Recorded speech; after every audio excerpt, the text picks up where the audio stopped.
Top quality और consistent performance के लिए सिर्फ सिल्वर पंप। टॉप क्वालिटी और कंसिस्टेंट परफॉर्मेंस के लिए सिर्फ सिल्वर पंप, नाम याद रखना। शिवसेनेचे ज्येष्ठ नेते माजी खासदार गजानन कीर्तीकरजी सध्या आमच्या सोबत आहे। सर, काल उद्धव ठाकरेंनी सांगितलं होतं मनसे सोबत युतीबाबत की महाराष्ट्राच्या जनतेच्या जे मनात आहेत तेच मी करणार आहे, मी काही मेसेज नाही देणार, मी थेट बोलणार आहे। तुम्हाला काय वाटतं, राज ठाकरे आणि उद्धव ठाकरे एकत्र येऊ शकतात का, आणि दोन्ही का वेगळं झालं होतं ते? येऊ शकतात, येऊ शकतात, अडचण काही नाही। बाळासाहेब प्रयत्न करत होते, त्यांच्या हयातीमध्ये ते झालं नाही, ती खंत घेऊन गेले ते। आम्ही सुद्धा शिवसेनेमधली जुनी माणसं, आमची पण ती इच्छा आहे, आम्हालाही वाटतं, कळले की नाही। कारण हे शिवसेनेचे तुकडे बघून आम्हाला पुष्कळ त्रास होतो, कळले की नाही। जी शिवसेना बाळासाहेब नेतृत्व करत होते ती शिवसेना अशी दुभंगलेली बघून पुष्कळ दुःख होतं आम्हाला। शिवसैनिकांना सुद्धा फार त्रास होतो, त्यांचं भवितव्य सगळं राजकीय कोलमडून गेलेलं आहे। त्याच्यामुळे त्यांनी एक यावं ही गरज आहे, ही गरज आहे बाळासाहेबांना। ही या दोन्ही बंधूंनी दिलेली श्रद्धांजली ठरेल। आमच्यासारख्या ज्येष्ठ नेते जे आहेत वयोवृद्ध झालेले, त्यांचा आशीर्वाद मिळेल त्याला। पण त्यावेळी राज ठाकरे दूर का गेले होते, काय विषय होता, त्यांचं काय म्हणणं होतं? तुम्ही सोबत होता शिवसेनेत, तर शिवसेनेपासून दूर का गेले राज ठाकरे? राज ठाकरे दूर गेल्याची कारणं अनेक आहेत, ती कारणं कळले की नाही। जर व्यवस्थित लक्ष दिलं, उद्धव आता मोठे बंधू आहेत, बाळासाहेबांच्या नंतर शिवसेनेचं नेतृत्व करत आहेत, कळले की नाही। त्यांनी सगळ्यांना समजून घेतलं पाहिजे आणि एकत्र आणलं पाहिजे।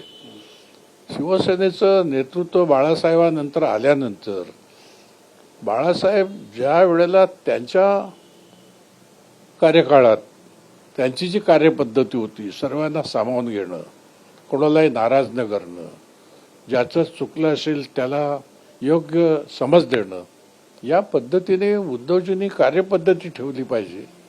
त्याचबरोबर त्यांनी जवळ केलेली जी माणसं आहेत, कळले की नाही, त्यांच्यापासून सावध राहिलं पाहिजे। त्यांचे जे गैरसल्ले असतात, कळले की नाही, त्यामुळे फार मोठं कार्यपद्धतीमध्ये अडचणी निर्माण होतात, ते त्यांनी सांभाळलं पाहिजे। राज ठाकरे यांच्यामध्ये सुद्धा सर्व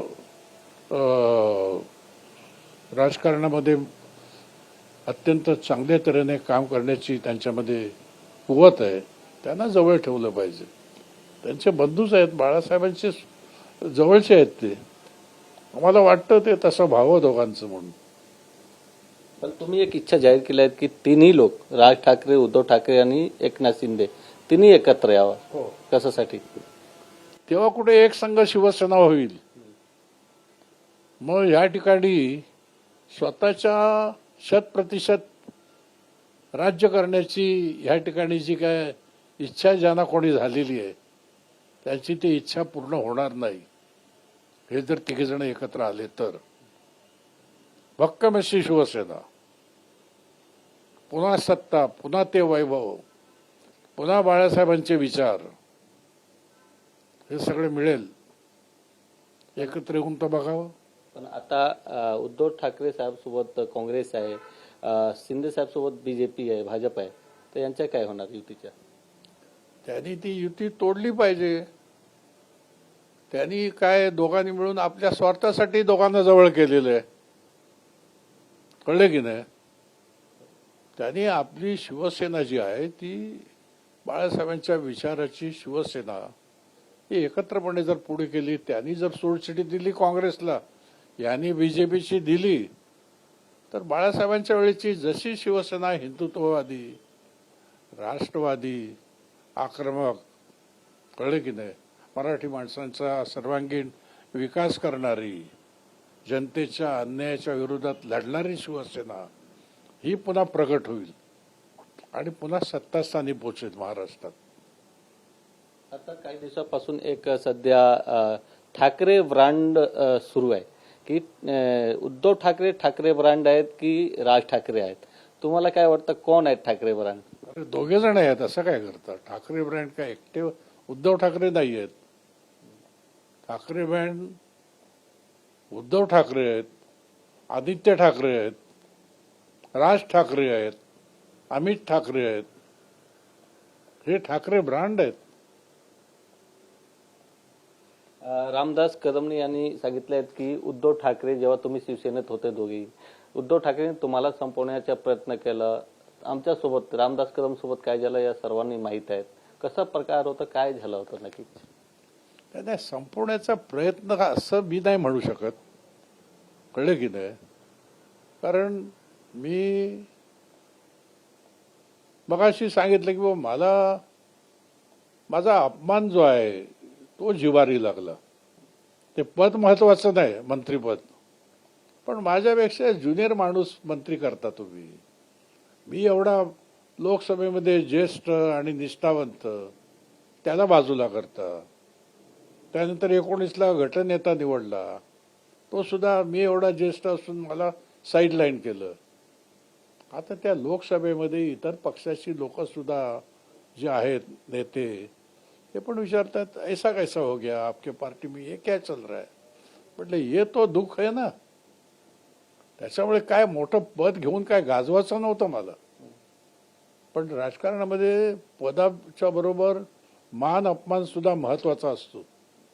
त्याचं भान ठेवायला पाहिजे होतं उद्धवजींनी हा निर्णय घेताना. आता लवकरच पालिका निवडणूक होणार आहेत. मुंबई महानगरपालिकेबाबत तुमची काही इच्छा आहे, काही भावना आहेत, काय मुद्दा घेऊन तुम्ही जाणार आहेत आणि समीकरण काय असणार आहेत? मुंबई महानगरपालिकेची निवडणूक जी आहे ती मुंबईमध्ये 1.5 कोटी जनता जी राहते त्यांच्या जीवनाशी निगडीत असणारे विषय सगळे आहेत, कळले की नाही?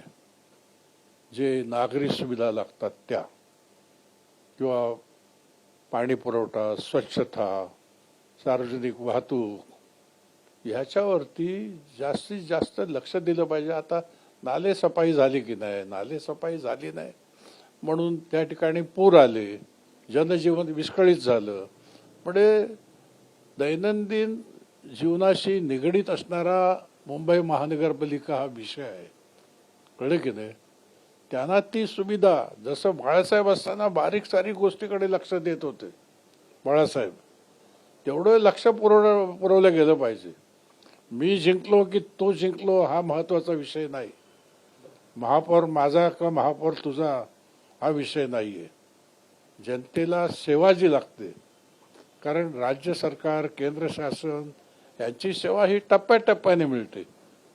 परंतु महानगरपालिकेमध्ये जर कारभार व्यवस्थित असेल, अधिकाऱ्यांना व्यवस्थित कामाला लावायचं असेल, तर मुंबई महानगरपालिकेवरती आपला त्या ठिकाणी फार मोठी हुकूमत पाहिजे. ती हुकूमत असणारा पक्ष तुमचा, तशी प्रतिमा तुमची लोकांसमोर गेली पाहिजे, तेव्हा लोक तुम्हाला मतं देतील. बाकी भाषणं करून मतं नाही मिळणार यावेळेला. खूप खूप धन्यवाद सर तुमच्या. कॅमेरामॅन संतोष कदमसह गोविंद ठाकूर, TV9 मराठी, मुंबई.